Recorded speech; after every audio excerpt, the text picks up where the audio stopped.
Hello and welcome everybody to a special edition of Last Week in Quantum. And this week we are going to relive the Q-Secure's experience in Davos at the World Economic Forum. And we're going to go over recent reports that we've contributed for the World Economic Forum in regards to quantum computing and the future of cybersecurity. I'm Bill Roth and I'll be your host today. And with us today is the illustrious Rebecca Krauthamer, co-founder and chief product officer at Q-Secure. Now, not just another person slaving away at a startup, but somebody who graduated in symbolic systems from Stanford in 2013, was named Forbes 30 under 30 back in 2020 in quantum computing, also named one of the top 12 women in quantum computing, and to me, she's number one, and also part of the Global Futures Council for Quantum Computing at the World Economic Forum.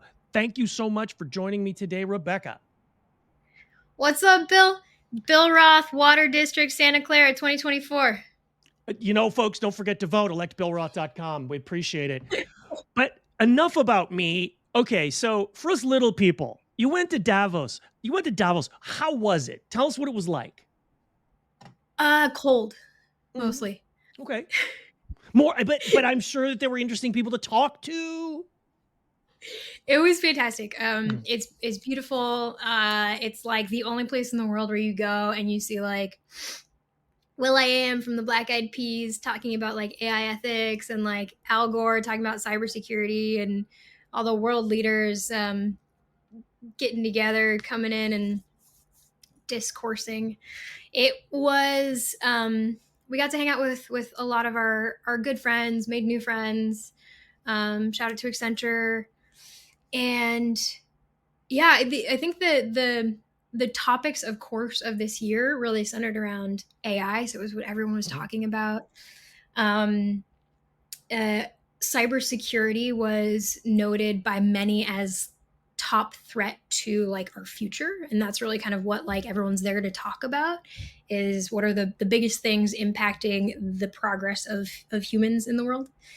And so of course that's a topic that's near and dear to our hearts. So I think AI, cybersecurity, and of course a lot of good talk about quantum. And that's I have the privilege for the last 3 years of working with the Global Futures Council for the World Economic Forum on quantum economy. And so we get to like hang out and talk about quantum and the biggest kind of threats that quantum brings, as well as the biggest opportunities it brings, and how we help kind of articulate and shape the understanding of those to help bolster the good. So a lot of really fun talks. Excellent. Yeah. But we also had some white papers that I think that you have been part of and that you transitioned. In fact, one of them was actually transitioning to a quantum secure economy. Tell us a little bit about that paper. And of course, that link will be in the show notes. And by the way, don't forget, folks, to click the subscribe button. And if you're watching this on either LinkedIn or on YouTube, give us the thumbs up. But tell us a little bit about that transitioning to a quantum secure economy and how we should think about it. Totally. So this was one of the first papers I was part of helping write, and shout out to Felipe Bieto at the World Economic Forum and a number of others who I got the privilege to work with on this. But it was really like one of the first papers where it was outlining for policymakers, especially so like heads of government, decision makers, board members, like how do you transition? Like we all know now that quantum is coming. How do you transition into a quantum secure economy? So it's all about like, what can you do to take those first steps, whether it's from a government level, Bill Roth, things you can do for a water district. Indeed. Or whether it's from the board or critical infrastructure level. And how do you think about governance as we move into this future where things are quantum secure? So check out case studies. Those are especially interesting. Yeah. So actually for those, this one will be in the show notes. Make sure you do check out the case study. Q-Secure has been in this section long enough that they actually have successful customers which is, and are willing to talk about it, which, given my experience, is rare. So next up, so the quantum economy blueprint. Talk to me about this second paper, which talks about, from an economic perspective, national and regional quantum strategies. How should we think of this paper, and how should we think of what they're trying to accomplish here? Okay, this one's cool because a lot of the stuff that we write about when we write about quantum is ideas. This one builds on some work we did before when we put out a quantum computing governance report. Like, how do you think about governing technology for good? Mm-hmm. This one is all about, it takes those perspectives, like what does governance look like? What is promoting sustainability and talking about the transformative capabilities and, of course, cybersecurity, the importance of that. How do you de-hype quantum? But it's all kind of within this framework of what's actually happening and looking at different places and frameworks that are actually being implemented by governments or otherwise around the world. So it's also kind of that case study basis of how quantum is being approached, whether it's the Netherlands or Canada or US or various other regions in the world. So it's a really, really kind of fascinating paper to see the actual state. And that's the goal, really, is to understand exactly where quantum is and how it's being, I guess, shepherded into the world. So finance is usually kind of one of the leading edge technologies. Any new technology that's taking root does tend to show up usually in finance. So there was a third paper, which is quantum security for the financial sector, where I think you talk about various regulatory approaches.